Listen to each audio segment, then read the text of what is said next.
Hi students, welcome to the next video. This video is the continuation of variables concepts in model 2. In the previous video we have seen the introduction of variables and we have started the some sample example Java programs about the variables. So this is the continuing topic. We will see. So we know about the variables declaration and how it will be declared initialized, right? The next important point is about their scope. So how the scope of one variable is defined and identified means when the variable is created, the scope will be entered, and when the scope is when the variable is deleted, the scope will be destroyed. I will tell in another way that when the scope is entered and when the variable is created, the scope is entered, and it is destroyed, the scope is left.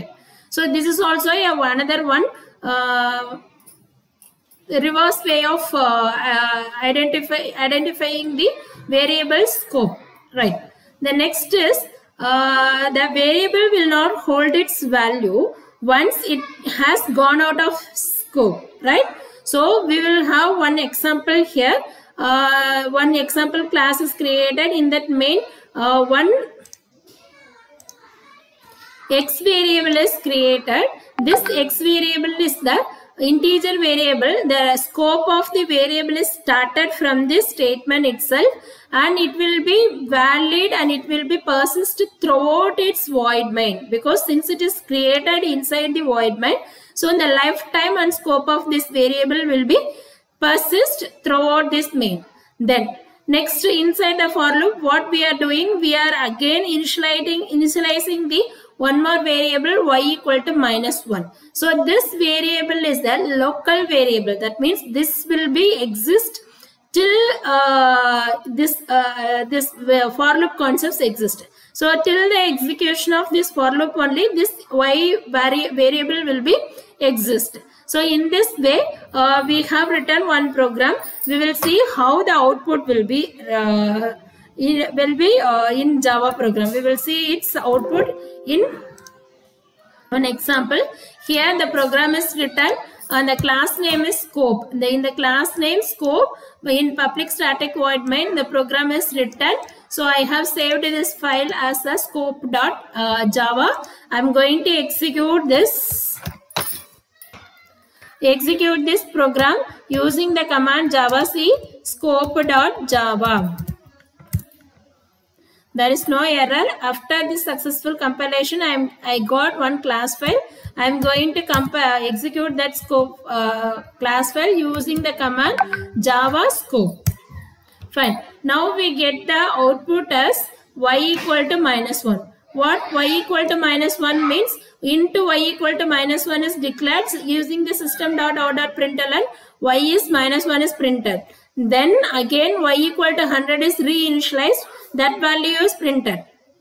So this will be executed from x equal to 0 to x is less than 3. That means x equal to 0 and x equal to 1 and x equal to 2. That means 3 times this value is executed. Right? So 3 times the value of y equal to -1, y equal to 100, y equal to -1, y equal to 100, like that it is printed. So here x is the variable which exists throughout this main concept, where y is the local variable. It exists only inside the for loop. This is what the scope of the variables. Next is type conversion and casting. Right? So how that variables type is converted? It is also one of the important one. There are two types of conversions happening. One is widening conversion. Another one is narrowing conversion. Right? Here Java has the automatic conversions. First thing is how we have seen many of the type conversions, like int value will be assigned to long value and long value will be assigned to int, and double value will be assigned to byte. So what is Java provides the automatic conversion means when one type of data is assigned to another type of variable, an automatic type conversion will take place if the following two conditions are met. What are the two conditions? What are the two conditions mean?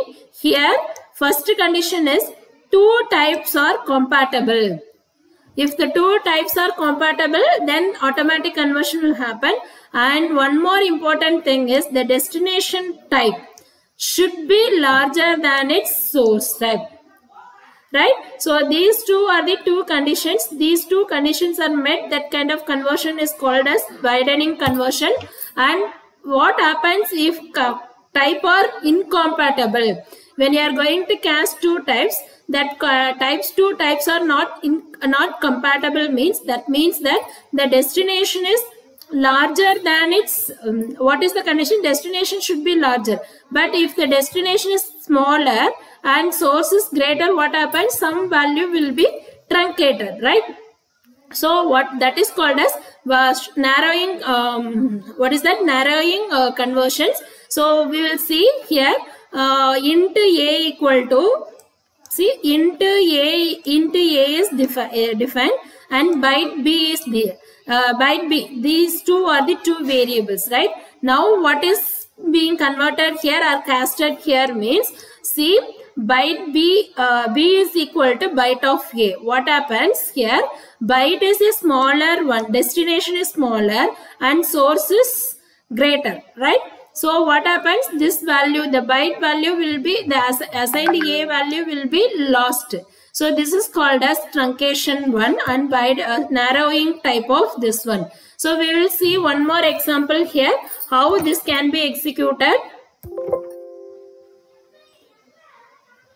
See, I am going to have one more function, one more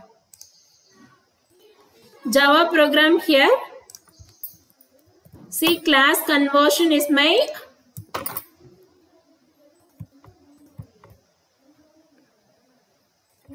file.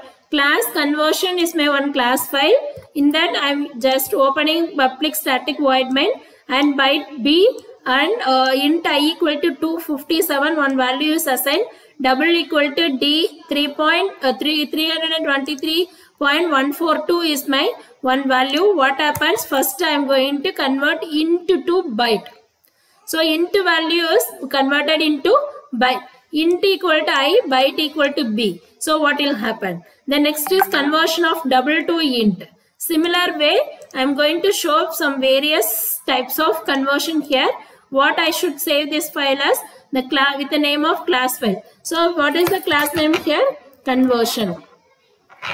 So in the name of conversion .java, I am saving my file. So conversion.java is my file name. I saved this file. Next step is to compile. So what I should do? I should use the command called as javac conversion.java. Fine. There is no error. After this, you can able to see one class file will be created in the name of conversion, right? Conversion.class is my class file which is being converted, which is being created after its successful compilation. Now we have to execute. What is the command to execute? Java. Java with the class name conversion.